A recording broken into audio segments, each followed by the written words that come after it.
تخيل ان في جهاز في جيبك بيقرر امتى تفرح وامتى تزعل وامتى تركز وامتى حتى تضيع ساعتين من عمرك من غير ما تحس. والأسوأ اننا بنفتحه عشرات او مئات المرات في اليوم من غير سبب حقيقي. والسؤال بقى هنا اللي انا عايز اسأله لك، هو مين بيتحكم في مين؟ انت ولا جهازك؟ فان شاء الله ده موضوع حلقتنا النهارده عن التليفون. فبدون مقدمات كتير خلونا نحكي الحكاية ونشوف الموضوع.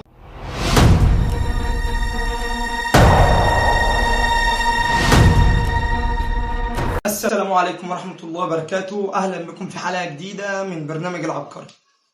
لو جيت وسألتك يا صديقي تفتكر مسكت موبايلك النهاردة كم مرة؟ 20 ولا 50 ولا حتى 100 مرة؟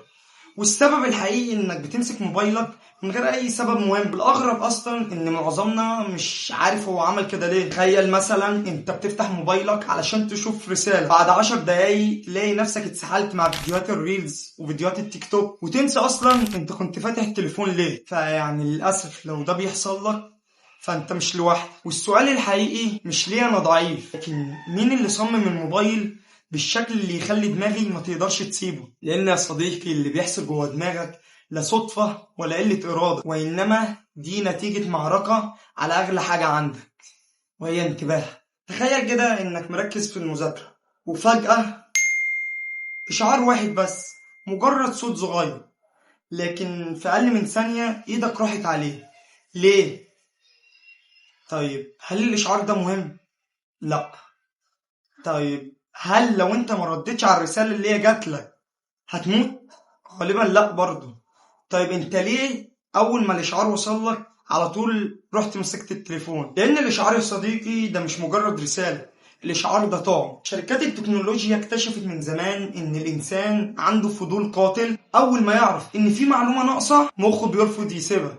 يعني مثلا تبعت له رسالة، مخه بقى يترجم من جوه يقول له ايه ده في حد بعت رسالة. طيب مين اللي بعتها؟ وبعتها ليه؟ وليه بعتها دلوقتي؟ كل الأسئلة دي بقى بتفضل تلف في دماغك لحد ما تيجي بقى وتفتح الموبايل. والمصيبة بقى كلها مش انك لو تفتح وتشوف الرسالة، لا، انت اول ما تفتح الموبايل عشان تشوف الرسالة انت مش بتشوف الرسالة بس، انت بتشوف اشعار تاني، والاشعار هيجرك على فيديو، والفيديو بعدها على بوست، والبوست بعده على فيديو ريلز، وبعد 5 دقايق وبعد ساعتين 3 تنسى اصلا انت كنت فاتح التليفون ليه. لكن بقى السؤال الاخطر، ليه الاحساس ده ممتع اصلا؟ وليه بقى كل مرة تيجي تمسك الموبايل ما بتقدرش تسيبه؟ هنا بقى لازم نتكلم عن بطل القصة الحقيقي وهو الدوبامين. يمكن تكون سمعت كلمة الدوبامين مئات المرات. الناس تقولك الدوبامين بوظ حياتنا، ناس تقولك انت لازم تعمل ديتوكس دوبامين. لكن بقى انت دلوقتي بتسأل ايه هو الدوبامين اصلا؟ ناس كتير فاكرة انه هرمون السعادة، لكن في الحقيقة هو مش بيخليك سعيد. ايه؟ طب بتقول ايه يا راجل يا ضلال انت؟ انا قرأت في بعض المقالات بتقول لو انت صحيت من النوم وجيت مسكت الموبايل الدوبامين بيبقى عالي في السماء، عالي جو. ولو جيت لا سمح الله تسيبه علشان تذاكر يعني بتبقى الدوبامين قل وما بتعرفش تركز، انت المعلومات بتاعتك بايظه ضاعت على الاخر. اصبر يا صديقي افهمك. لا انت مش عارف حاجه وانا مش مكمل معاك الحلقه دي خالص، وهعمل لك انفولو على التيك توك والانستجرام وكل حاجه. يا عم اصبر هقولك. تمام اديني معاك للاخر، قول لي بقى ازاي يا عبقري بلدك. تمام ماشي. المهم الدوبامين يا صديقي هو بيخليك تدور على السعادة. تخيل ان مخك عنده نظام مكافآت، كل مرة تيجي تعمل حاجة يعتقد انها مفيدة لوجودك، زي مثلا الاكل او التعلم او تحقيق هدف، يجي بقى يقول للمخ هما افرز لي بقى شوية دوبامين، مش علشان يكافئك وبس ولكن علشان تعملها تاني. المشكلة بقى ان التطبيقات فهمت النظام ده كويس جدا، كل اشعار وكل فيديو وكل لايك وكل تعليق هو ممكن يكون مكافأة لمخك. والأخطر بقى صديقي إنك للأسف مش بتعرف إمتى المكافأة دي هتجيلك. ممكن مثلا تيجي تفتح التطبيق وما تلاقيش ولا حاجة، وممكن تيجي تفتحه وتلاقي فيه رسالة أنت كنت مستنيها أو فيديو يعجبك جدا. وعدم معرفتك بقى بالمكافأة دي هو اللي بيخليك تفتحه مرة واثنين وعشر. لكن يا صديقي لو الموضوع شوية دوبامين، ليه بقينا نحس إن تركيزنا بقى أسوأ؟ وليه دقيقة مذاكرة بقت أصعب من ساعة على تيك توك. هنا بقى تبدأ المشكلة الحقيقية، هي سرقة التركيز.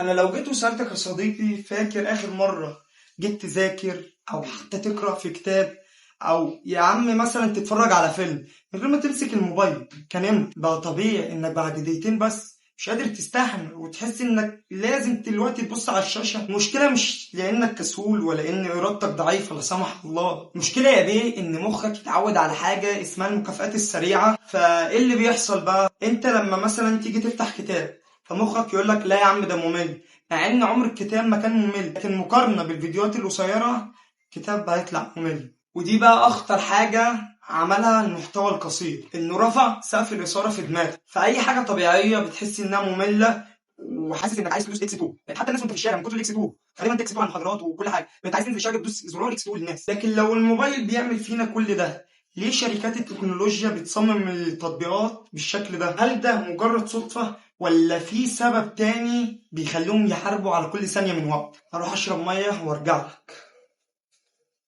تعالى اسألك سؤال يا صديقي، تعالى ما تخافش، هسألك سؤال. قول لي كده، كم مرة جيت تفتح التيك توك ودفعت فلوس؟ ولا مرة؟ طيب الانستجرام مثلا برضو ولا مرة؟ طب يا عم اخر حاجة مثلا اليوتيوب اللي بتتفرج عليها منه برضو ولا مرة؟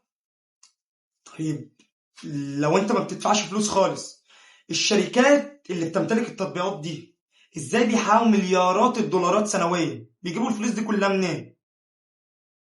لان في الحياة صديقي التطبيقات مش دي السلعة، وانما السلعة هو حضرتك. ايوه ما تستغربش، حضرتك يا صديقي انت السلعة، لان انت كل ما تقعد على التطبيقات دي في فرصة ان يظهر لك اعلان، وكل اعلان حضرتك بتشوفه هي فرصة ان الشركات دي تزيد الارباح بتاعتها. عرفت بقى؟ بيظهر لك اعلانات كتير ليه على اليوتيوب؟ انا لغايه دلوقتي ما ظهرش اي اعلان، ولو بيظهر اقسم بالله ما باخد فلوس عشان احنا ما فيش مشتركين. فلو بتتفرج دلوقتي يعني في كده في القناه هتعجبك، واشترك ولايك باذن الله بقى المحتوى يعني.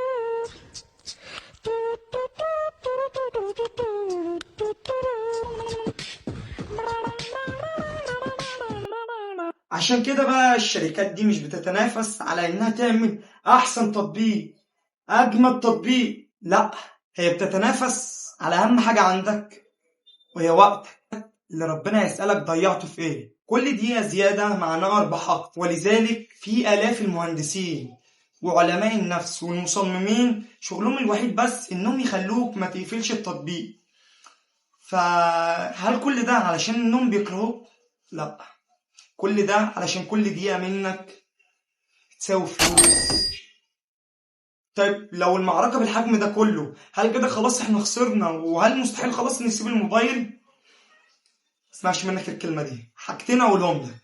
طول ما معاك ربنا ثم العبد لله العبقري، عمرك ما هتسمع كلمة ما بعرفش أو مستحيل.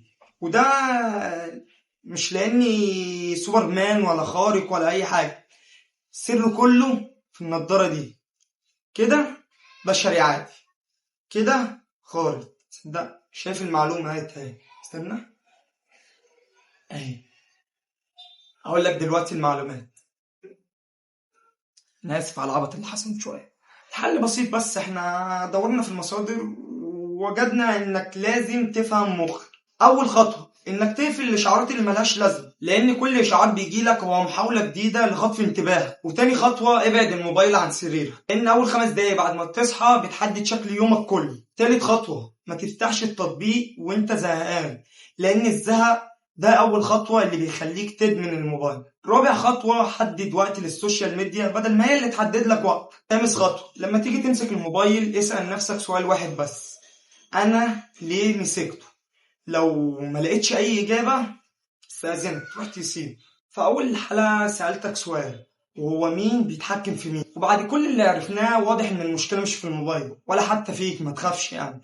المشكلة اننا احيانا بنسيبه هو اللي بيتحكم في وقتنا. فيا صديقي ما تبصش للتكنولوجيا من منظور ضيق وانها بتضيع وقتنا وهي اللي مضيعنا جدا، بل بالعكس التكنولوجيا من اعظم الاختراعات في تاريخ البشرية. لكن الفرق بين الشخص اللي بيستفيد منها والشخص اللي بتسرق عمره هي مين فيهم ماسك زمام السيطرة؟ وهقول لك يا صديقي، افتكر كل دقيقة بتضيعها من غير قصد هي دقيقة مش هترجع تاني، فاستغل وقتك. بس يا عم، دي نهاية الحلقة، فما تنساش تنزل تبص على المصادر وتشوف الحلقات اللي فاتت. تستنى ان شاء الله الحلقة الجاية، وتعمل لايك واشتراك وكل الحاجات الجميلة دي. بس سلام.